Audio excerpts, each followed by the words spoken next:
Primeira leitura. Profecia de Joel. Ponde as vestes e chorai, sacerdotes, gemei, ministros do altar.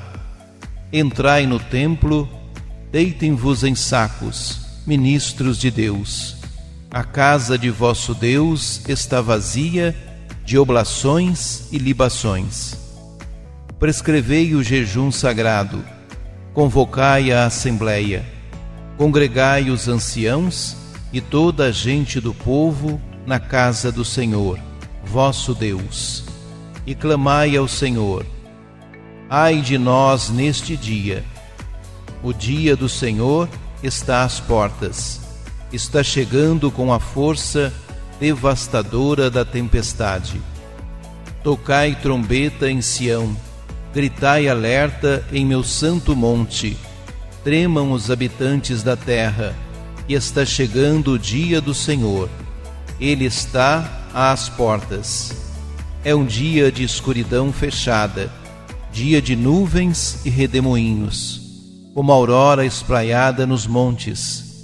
Assim é um povo numeroso e forte, tal como jamais se viu algum outro, nem jamais se verá, até os anos de gerações futuras. Palavra do Senhor.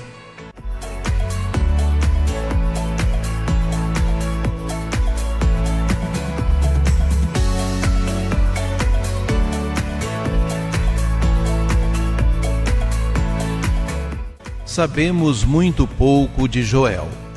O seu ministério pode situar-se entre 400 e 350 a.C. Trata-se de um sacerdote profeta cultual que não entra em debates, nem religiosos nem políticos, que não sente necessidade de repreender nem as autoridades nem o povo pelas suas infidelidades a Deus. É um profeta que não grita nem ameaça. É um homem fiel ao serviço da casa de Deus, que exorta o povo à oração e à penitência. É o homem que intuiu os últimos dias, caracterizados pela efusão do Espírito sobre toda a carne, e que mereceu o título de profeta do Pentecostes. Uma invasão de gafanhotos devastou o país, semeando destruição e morte. Os agricultores que perderam os frutos do seu trabalho andam acabrunhados. Mas o mesmo se passa com os sacerdotes, porque da casa do vosso Deus desapareceram as ofertas e libações. Vive-se um luto nacional.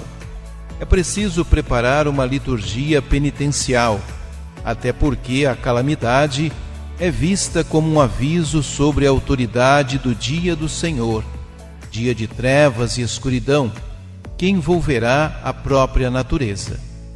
A nuvem de gafanhotos que encobria o sol prefigurava esse dia espantoso, como nunca houve semelhante desde o princípio, nem depois haverá outro no decorrer dos séculos. A fúria devastadora do flagelo convida à reflexão, à oração, à conversão e à penitência.